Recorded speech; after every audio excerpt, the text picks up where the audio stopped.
நம்ம என்ன பண்ண போறோம்னா, என் தம்பிக்கு ரொம்ப ஃபேவரட்டா அவன் ரொம்ப நாளா கேட்டுட்டு இருந்த இஃபா சிக்கன் தான் நீங்க நம்ம பண்ண போறோம். ஃபர்ஸ்ட் எப்பவும் போல இதுக்கும் நம்மளுக்கு தேவையான பொருள் ஒரு பவுல். அதுக்கு அடுத்து நம்மளுக்கு வந்து தேவையான சிக்கன் பீசஸ் வந்து நீங்க எடுத்து வச்சுக்கணும். ஃபர்ஸ்ட் வந்து நம்ம இதுக்கு வந்து ஒரு 1/2 கப் கர்ட் எடுத்திருக்கோம் தயிர். நான் வந்து 2 டேபிள் ஸ்பூன் சில்லி பவுடர் எடுத்திருக்கேன். கொரியாண்டர் பவுடர் இது 1 டேபிள் ஸ்பூன்.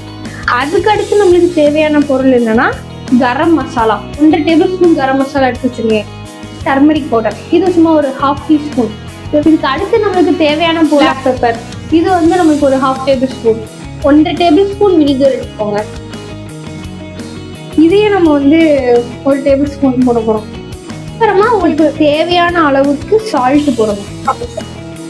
நெக்ஸ்ட் வந்து நம்ம வந்து இது எல்லாத்தையும் வந்து சேர்த்து மசாலா எல்லாத்தையும் நம்ம வந்து மிக்ஸ் பண்ணணும்.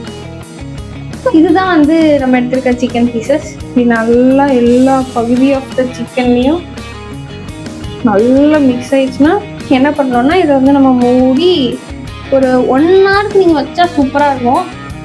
நெக்ஸ்ட் நம்ம என்ன பண்ண போறோம்னா அந்த சிக்கன் மேலே ஊத்துறதுக்கு சாஸ் ரெடி பண்ண போறோம்.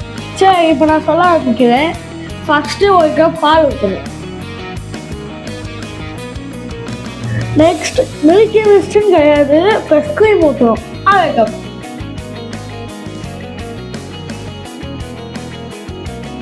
இப்போ நெக்ஸ்ட் நீங்க என்ன பண்ணணும் அப்படின்னா சீனி வந்து உங்களுக்கு வந்து ஆப்ஷனல் தான். நீங்க போடணும்னா போட்டுக்கலாம், இல்லைன்னா வேண்டாம். ஒரு 1/2 டேபிள் ஸ்பூன் அந்த மாதிரி. அடுத்து நம்ம வந்து வினிகர் ஊற்றணும். 1 டேபிள் ஸ்பூன் வினிகர் வந்து அப்படி ஊற்றுறேன். ஆமா, செஃப்னால. ஆமா, நம்ம பெரிய செஃப். நெக்ஸ்ட் வந்து நம்ம என்ன பண்ணோம்னா உப்பு. இப்போ இது வந்து ஒரு ஜஸ்ட் ஒரு பிஞ்ச் ஆஃப் சால்ட் மட்டும் நம்ம போட்டா போதும். நெக்ஸ்ட் நம்ம என்ன பண்ண போறோம்னா சீஸ். இது சீஸ் வந்து நம்ம ஸ்லைசஸ் எடுத்து அதையும் தூக்கி உள்ள போட போறோம்.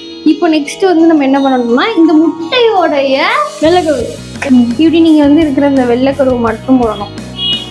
இப்போ நம்ம என்ன பண்ண போறோம்னா இது அப்படியே எடுத்து மிக்ஸில போட்டு அப்படியே அரைக்கணும். இப்போ நம்ம என்ன பண்ணணும்னா இது எல்லாத்தையும் வந்து ஒரு பவுல்லையோ எதையாவது ஊற்றி வச்சுக்கணும். ஓகே கைஸ், இப்போ நம்மளுக்கு வந்து சிக்கன் வந்து சூப்பராக 1 hour கிட்ட மேரினேட் ஆகி வந்துச்சு. இப்போ நம்ம நெக்ஸ்ட் வந்து இந்த சிக்கனை வந்து நம்ம சமைக்க ஸ்டார்ட் பண்ணலாம். எண்ணெய் சரியா, ஆயில் நான் ஒரு 2 டேபிள் ஸ்பூன் ஊற்றிருக்கேன். அப்படியே இந்த சிக்கனை வந்து நம்ம எடுத்து அப்படியே இந்த மசாலாவில் நம்ம போடணும். மசாலா வந்து எல்லாத்தையும் வலிச்சு உள்ள போட்டுருங்க, ஏன்னா அதுதான் டேஸ்ட்டு.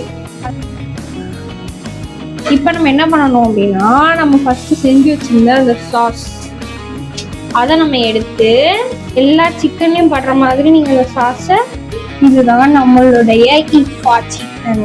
இப்போ நம்ம இதை என்ன பண்ண போறோம்னா சாப்பிட்டு டேஸ்ட் பார்க்க போறோம்.